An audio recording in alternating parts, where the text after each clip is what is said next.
Item ಯಾವುದೇ ಇರಲಿ try ಮಾಡಿ ಆಚಿ ಚಿಕನ್ ಮಸಾಲಾ. ಇನ್ನು ಮತ್ತೊಂದ್ ಕಡೆ ರೈಲ್ವೆ ಟ್ರ್ಯಾಕ್ ಸರ್ವಿಸ್ ರೋಡ್ ನಲ್ಲಿ ಬಿದ್ದಿರುವಂತಹ ಮರ. ಬೆಂಗಳೂರಿನ ಮಿಲ್ಕ್ ಕಾಲೋನಿ ಬಳಿಯ ಟ್ರ್ಯಾಕ್ ಬಳಿ ಮರ ಬಿದ್ದ್ಬಿಟ್ಟಿದೆ. ರೈಲ್ವೆ ಟ್ರ್ಯಾಕ್ ಪಕ್ಕದಲ್ಲೇ ಇರುವಂತಹ ಭಾರಿ ಗಾತ್ರದ ಮರ ನೆಲ ಕಚ್ಚಿದೆ.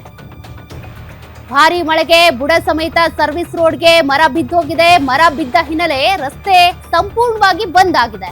ಈವರೆಗೂ ಕೂಡ ಮರ ತೆರವು ಮಾಡದ ಜಿಬಿಎ ಸಿಬ್ಬಂದಿ. ಎಲ್ಲಿ ಅಂತ ಹೋಗ್ತೀರಾ ಜಿಬಿಎ ಸಿಬ್ಬಂದಿ? ಎಲ್ಲಾ ಭಾಗದಲ್ಲೂ ಕೂಡ ಮರಗಳು ಬಿದ್ದಿವೆ. ಹೀಗಾಗಿ ಈ ಸಂದರ್ಭದಲ್ಲಿ ನೀವು ಸಾಕಷ್ಟು ಅಲರ್ಟ್ ಆಗಿರ್ಲೇಬೇಕು. ಎಲ್ಲಿ ಮರ ಬಿದ್ರು, ಮರದ ಕೊಂಬೆ ಬಿದ್ರು, ಲೈಟ್ ಕಂಬ ಬಿದ್ರು ಅದನ್ನ ತೆರವು ಮಾಡೋದಕ್ಕೆ ಅಂತ ಅಧಿಕಾರಿಗಳು ಸಿಬ್ಬಂದಿಗಳು ರೆಡಿ ಆಗಿರ್ಬೇಕು. 24x7 ರೆಡಿ ಆಗಿದ್ರೇನೆ ಜನರ ಸಮಸ್ಯೆಗೆ ನೀವು ಪರಿಹಾರ ಕೊಡೋದಕ್ಕೆ ಸಾಧ್ಯ. ಸದ್ಯ ರೈಲ್ವೆ ಟ್ರ್ಯಾಕ್ ಸರ್ವಿಸ್ ರೋಡ್ ನಲ್ಲಿ ಮರ ಬಿದ್ದಿದೆ.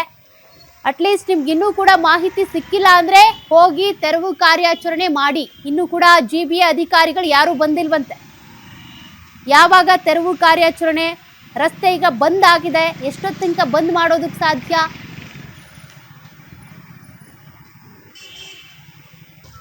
ನೋಡಿ, ಬೃಹತ್ ಗಾತ್ರದ ಮರವೇ ನೆಲ ಕಚ್ಚಿದೆ.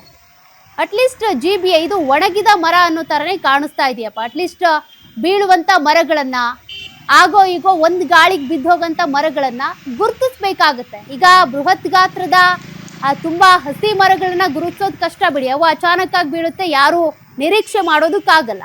ಬಟ್ ಒಣಗಿದ ಮರಗಳು, ಬೀಳೋ ಸ್ಥಿತಿಯಲ್ಲಿರುವಂತ ಮರಗಳು, ಶಿಥಿಲಾವಸ್ಥೆಯಲ್ಲಿರುವಂತ ಕಟ್ಟಡಗಳು, ಅದರತ್ತ ಗಮನ ಹರಿಸ್ಬೇಕಲ್ವಾ? ಮಳೆ ಬಂತು ಅಂದ್ರೆ, ಈ ರೀತಿ ಅವಾಂತರಗಳಾದವು ಅಂದ್ರೆ ಜನರು ಪ್ರತಿ ಬಾರಿನೂ ಇಂಥ ಸಂಕಷ್ಟಗಳನ್ನೇ ಅನುಭವಿಸ್ಬೇಕು ಅಂದ್ರೆ ಯಾತಕ್ಕಾಗಿ ಟ್ಯಾಕ್ಸ್ ಕಟ್ಟಬೇಕು ಅಂತ.